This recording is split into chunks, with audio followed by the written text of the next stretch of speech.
You're ready. Could you just please state your name and your position at FRAPRU? I'm Catherine Lussier, and I'm a community organizer at FRAPRU. Thanks so much, Catherine. So I do have a few questions, but if there's anything outside of what I'm asking that you think is important to know, just considering Airbnbs, please do share. But I guess I want to first start off by asking, are the amount of Airbnbs in the city reducing access to long-term housing for Montrealers? Obviously, we have been seeing the consequences a lot before the pandemic,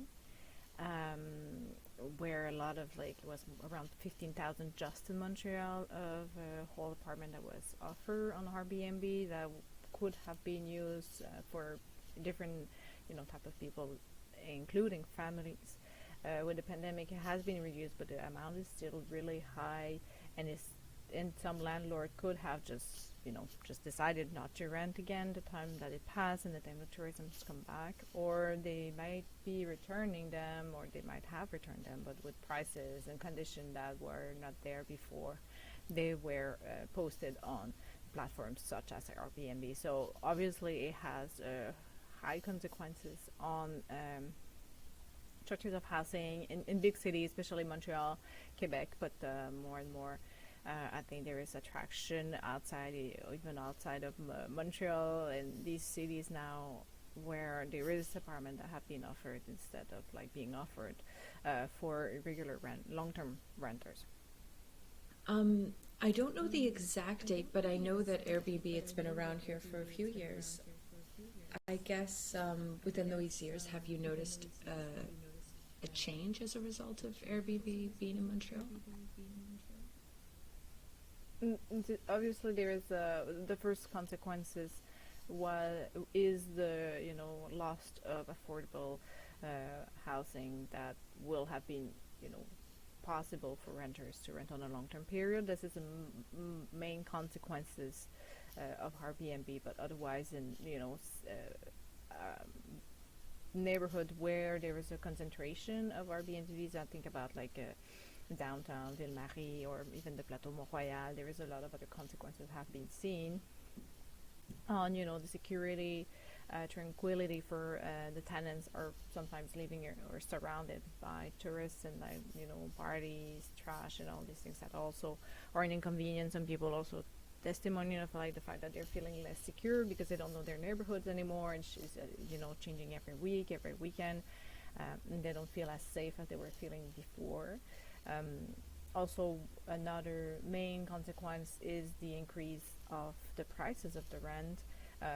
Different studies have shown that Airbnb has these consequences, or using of Airbnb will have the consequences of increasing the rents in the surrounding area where it's used a lot. If we look also in Ville-Marie, Plateau Montréal, the fact that Airbnb is a really profitable way for landlords instead of just long-term rents. So it has this increase in pushing towards the hub, the rents for other people living in the area. So we have lost affordable housing because they have been transformed in Airbnb. Some tenants even got evicted for transformation in this type of Airbnb just for tourism, and also because some cannot just afford anymore living in their neighborhood because everything have been really expensive, and some landlords just want to evict other tenants to either rent them on Airbnbs or just increase the rent. So it has play in this speculation, the increase in the acceleration of speculation in the last years. Obviously a pandemic play a role in maintaining a certain level, but nothing that has been done by the government is really nothing that the government have put in place really worked for stopping the phenomenon and protecting tenants that live daily the consequences of the amount of Airbnbs in their neighborhood. Thank you so much. Ultimately, do you feel like Airbnbs provide more power and more money to landlords while taking, taking power and taking money out of the pockets of tenants? Obviously, Airbnb, and it's not just Airbnb, any type of platform that are similar to Airbnb, there is more and more now, could be shown as more profitable for landlords. So we're really also in the logic of like increasing the profit over security and over the right to housing for tenants irregularly. And what we have to mention is most of them are illegal either because there is municipal or boroughs regulation that prohibit the amount of Airbnb in certain area or certain zone, and most of them are actually illegal in these cities. Even in when I was mentioning Quebec cities, there is regulation that will prohibit the fact of like the even any landlords to play or to rent in this form of platform. And the studies that have been done in Montreal in the last year also have shown that a lot of landlords will just acquire more and more buildings in the only purpose of renting them on Airbnb, and then they will possess hundreds of apartments all over Montreal, and mainly none of them are going to be offered for long-term renters. And so it's really become a lucrative way of making money, but at which consequences? And where we are in a shortage of housing in Montreal that is affordable for tenants, obviously this have to play a role for increasing the rent and removing these apartments that were affordable, and landlords just like they're not lucrative enough, and then I will rent it on Airbnb for $300 a night, and then in a few nights they just have enough for covering double or triple the rent that any tenants will have been paid. Even though we're thinking about $2,000 rent right now, it's still more lucrative to rent it on Airbnb or these platforms. So the Quebec government needs to adequately protect the affordable housing that is still on the rent market right now, and protect tenants that are victim of all the consequences of this market.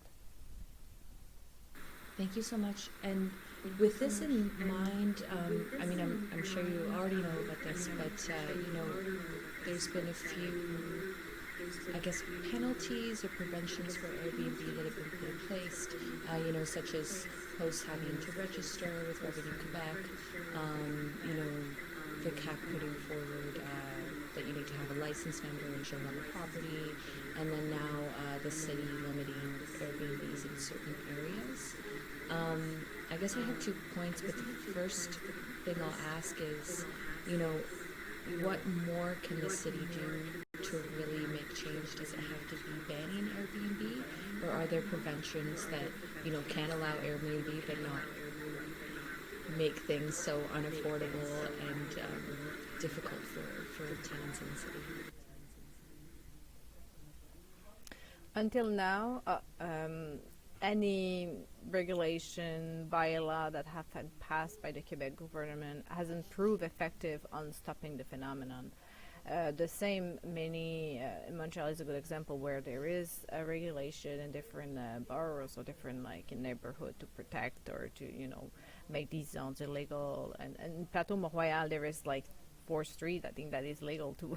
I'm exaggerating maybe, but there is a few streets that are technically illegal for having any activities on Airbnb or these platforms.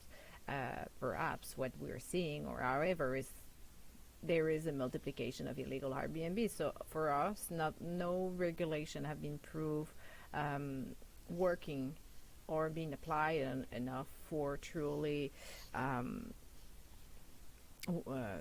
prohibiting and then regulate the market. So for us, obviously, will be the prohibition on the usage of these types of platform, and that needs to become by the Quebec government. That needs to put a stop to this phenomenon. Obviously, when we look at the best for us is just there is no regulation until now that have been proven. So we have to, by the best way to stop is to prohibit any usage of the platform. So just to prohibit any uses of these types of platforms. So no possibility of renting any, apartment on this platform. However, we know there is other ways right now. Obviously, the regulation that have been put in place is not, there is not enough sufficient resources that have been given to make the follow-up of the complaint. There is just, no inspector that have been given to Revenu Quebec to make the follow-up. Also, some housing communities were telling us about when tenants are making a complaint because of the noise, because of the trash, or because of all the insecurity they're living. There is no follow-up coming through. There's no information on which one is legal, which one is not. The platform also not really responsible of the application of the law, considering that for example, if you go on the platform of Airbnb, they never ask your number. You have to put it yourself. The registration number that is technically obliged since the bylaw 67. So any landlord that want to put on Airbnb their own apartment needs to go get registered, but none of really doing it. And even though there is some consequences, none of them have been truly applied, and the numbers are really showing that there is maybe 100 to 200, depending, it's being increased, but like it's 200 condemnation for just in Montreal, around 6,000 units still on the market for a full apartment, and most of them are not registered. So obviously the regulation is not working, and we are not seeing anything that have been put in forward that's to change, or even to force the platforms like to Airbnb to oblige to have the number to at least put on the website the announcement. That would be the minimum that at least the platform should be responsible for. So and for us it's mainly in the hands of Quebec government, because municipality can still put in place regulation, but most of them doesn't have the resources also to apply it completely. So it cannot be only in municipalities' hands to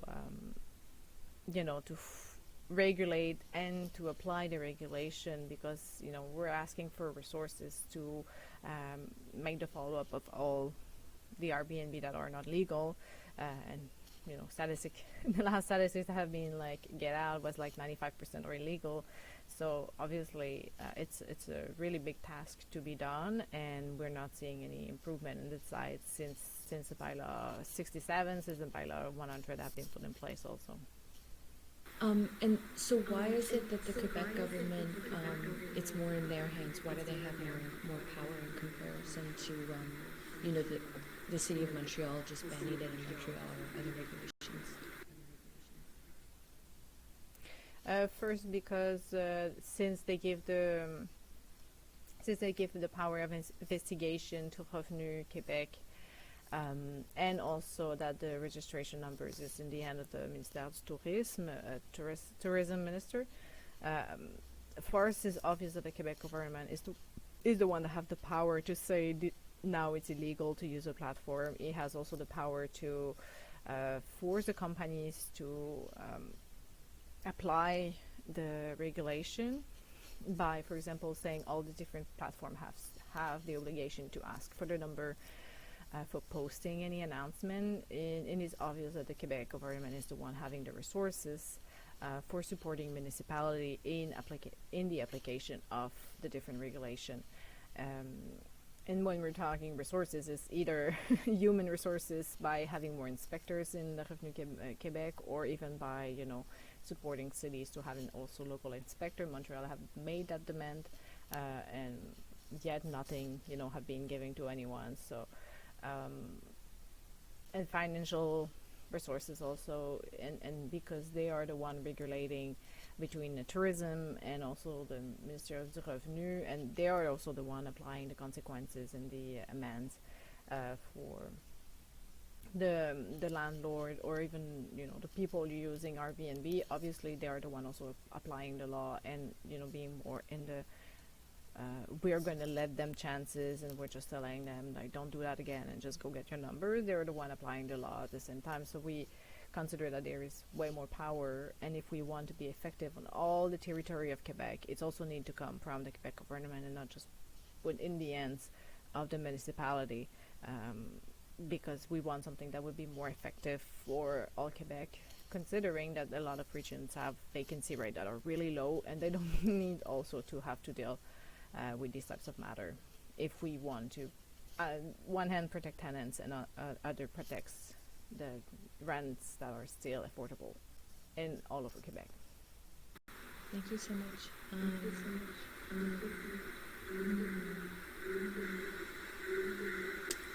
I guess, I don't know if this is too difficult to answer, but how much do you think Airbnbs have affected the price of rent in Montreal? I know that there's many factors that have contributed to this, but if there's anything to comment on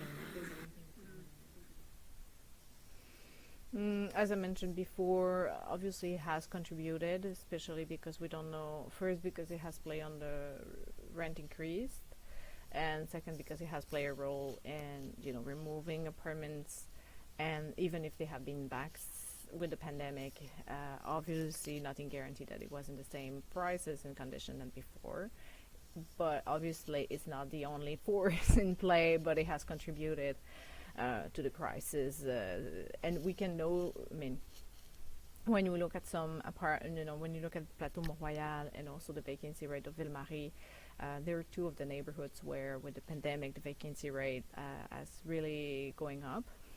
Less for families apartment, or even 4.5, but every small little apartment has went up, including the prices obviously in these two neighborhoods in the last 2 years.